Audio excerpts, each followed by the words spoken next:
Without realizing it, his opponent was knocked down and the duel was won by Hiroshi. Breaking the worry cycle isn't about a single quick fix. It's about a series of steps that together forge a stronger, more resilient mindset.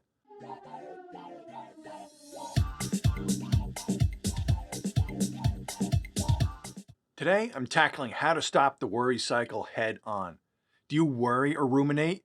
Unfortunately, my brain turns on at 2 a.m. and I start thinking and worrying, which leads to not sleeping.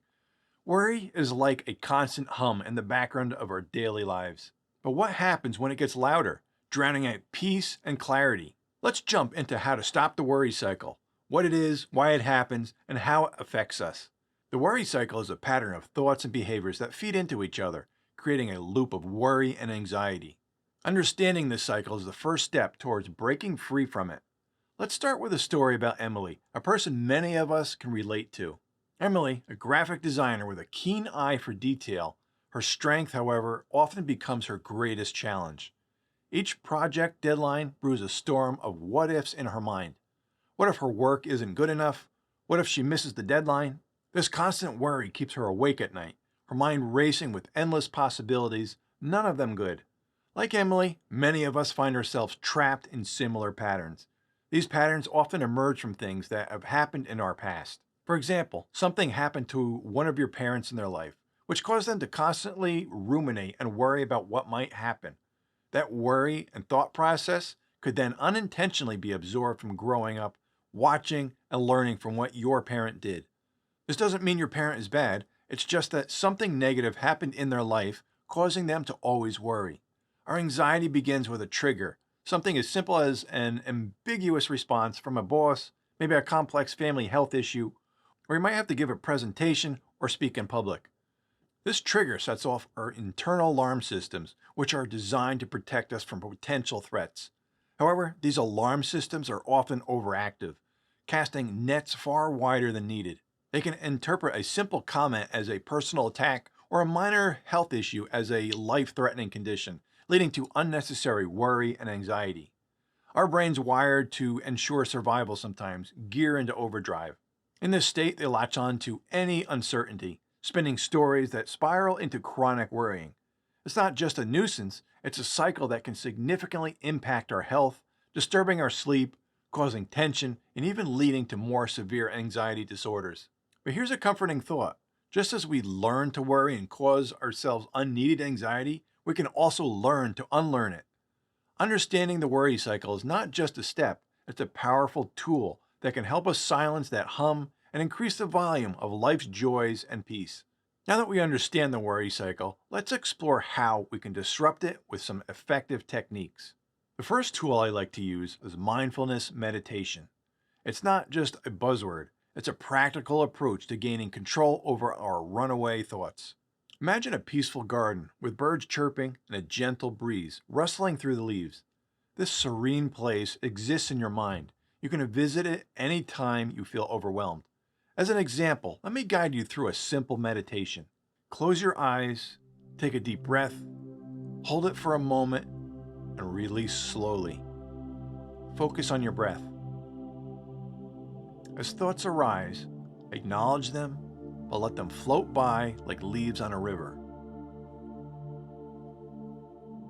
Return your focus to your breath each time. With each breath, imagine drawing in peace and calm. As you exhale, visualize letting go of any anxious thoughts or worries. Feel your body becoming more and more relaxed with each breath.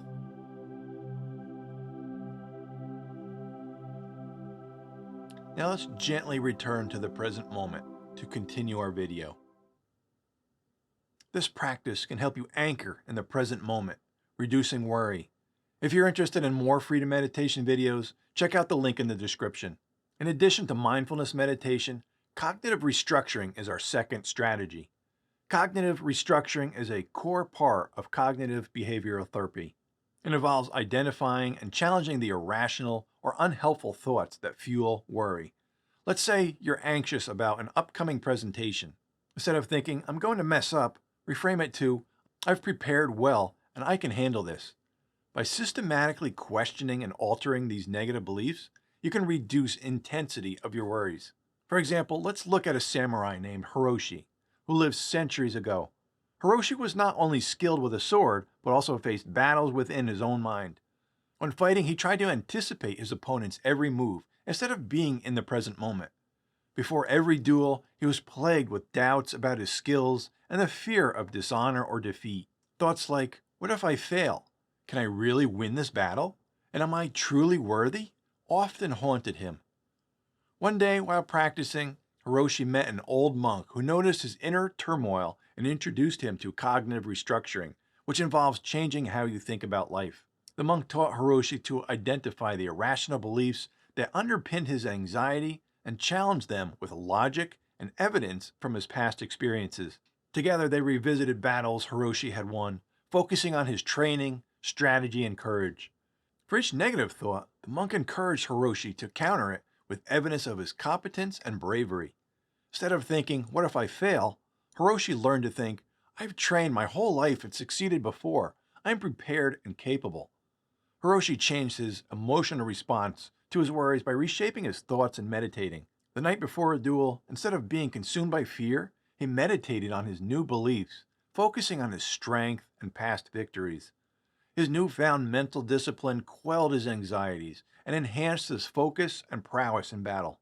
This story of Hiroshi illustrates the immense power of cognitive restructuring. It's not just a tool, it's a training method for the mind, honing it to be strong, flexible, and resilient. This means you have the power to reshape your thoughts and conquer your worries. By mastering his thoughts, Hiroshi could face his fears on the battlefield and his day-to-day life, achieving a legendary status among his peers. When the day of the duel arrived, Hiroshi met his opponent and no longer tried to analyze and anticipate what his opponent might do. He took a few deep breaths, felt his chest expand and contract, and felt his feet firmly planted on the floor. Instead of analyzing, he followed the flow of his opponent's moves. Because he didn't try to worry and anticipate, he anticipated everything, became one with his sword, and found flaws in his opponent's attacks.